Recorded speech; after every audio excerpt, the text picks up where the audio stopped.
ایسا بننے کی خواہش کرنا بغض یا جلن نہیں۔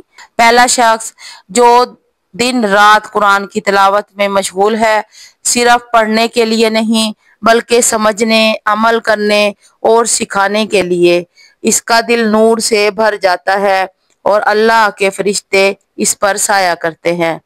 دوسرا شخص جو مال اللہ کی راہ میں خرچ کرتا ہے، مسجد، مدرسہ، یتیم، بیوہ، قرآن کی اشاعت، اس کا مال گھٹتا نہیں بلکہ بڑھتا ہے، اور قیامت کے دن اللہ اسے اپنے سائے میں جگہ دے گا۔ اللہ کے رسول صلی اللہ علیہ وآلہ وسلم نے ہمیں سکھایا کہ اگر تمہیں کسی پر رشک کرنا ہو تو مالداروں، فیشن والوں یا مشہور لوگوں پر نہیں بلکہ قرآن والے اور اللہ کی راہ میں خرچ کرنے والے، وہ دو لوگ ہیں جن پر تم جائز رشک کر سکتے ہو۔ اگر تم قرآن والے بن جاؤ یا مال والے ہو کر اللہ کے لیے خرچ کرو تو تم بھی ان سب سے بہترین انسانوں میں شامل ہو سکتے ہو۔ آج خود سے سوال کریں، کیا میں ان دو میں سے کسی ایک جیسا بن رہا ہوں؟ حضرت عمر بن خطاب رضی اللہ تعالیٰ عنہ روایت کرتے ہیں کہ اللہ تعالیٰ اس کتاب قرآن کے ذریعے بہت سے لوگوں کو بلند مقام عطا فرماتا ہے اور بہت سو کو پست و ذلیل کر دیتا ہے۔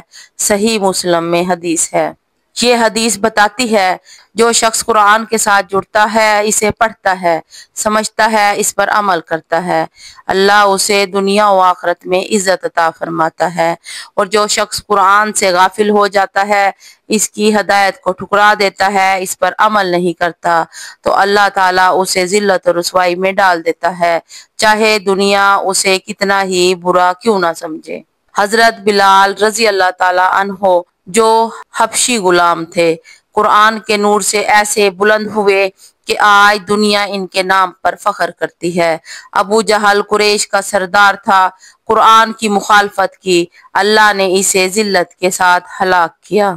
آج بھی اگر کوئی قرآن سے جڑ جائے، نیت خالص ہو، عمل کے لیے ہو، سکھانے اور پھیلانے کا جذبہ ہو، تو اللہ اسے علم، عمل، عزت اور برکت کے درجوں پر فائز کرتا ہے، اور جو قرآن کو صرف رسم یا برکت کی کتاب سمجھے اور بغیر سمجھے پڑھے یا اس کو بھول جائے، وہی شخص پست اور محروم بن جاتا ہے، چاہے دنیا کی دولت اس کے پاس ہو۔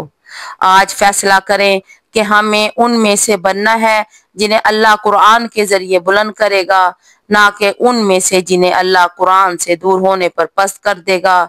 حضرت عبداللہ بن عمر رضی اللہ تعالیٰ عنہ سے روایت ہے کہ رسول اللہ صلی اللہ علیہ وآلہ وسلم نے فرمایا، قیامت کے دن صاحب قرآن سے کہا جائے گا، قرآن پڑھتا جا اور جنت کے درجات پر چڑھتا جا، اور اسی طرح ٹھہر ٹھہر کر پڑھ جیسے دنیا میں پڑھا کرتا تھا، تیرا مرتبہ وہی ہوگا جہاں تیری آخری آیت ختم ہوگی۔ سنن ترمذی۔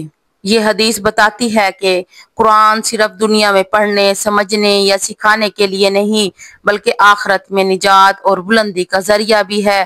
جو شخص دنیا میں ٹھہر ٹھہر کر، دل لگا کر، محبت سے قرآن پڑھتا ہے، قیامت کے دن ہر آیت کے بدلے اسے جنت میں ایک درجہ دیا جائے گا۔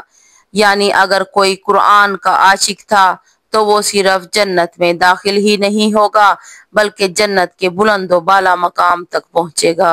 صاحب قرآن سے مراد وہ شخص ہے جو قرآن یاد رکھتا ہے، حافظ، یا جو قرآن کو دل سے پڑھتا ہے، عمل کرتا ہے اور پھیلاتا ہے۔ یعنی صرف زبانی یاد کرنا کافی نہیں، عمل اور اخلاص بھی ضروری ہے۔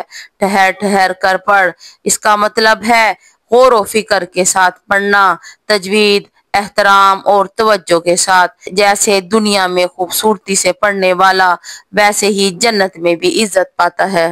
جو شخص قرآن کو اپنی روزمرہ زندگی کا حصہ بناتا ہے، اللہ اسے دنیا میں بھی عزت دیتا ہے اور آخرت میں جنت کے درجات عطا کرتا ہے۔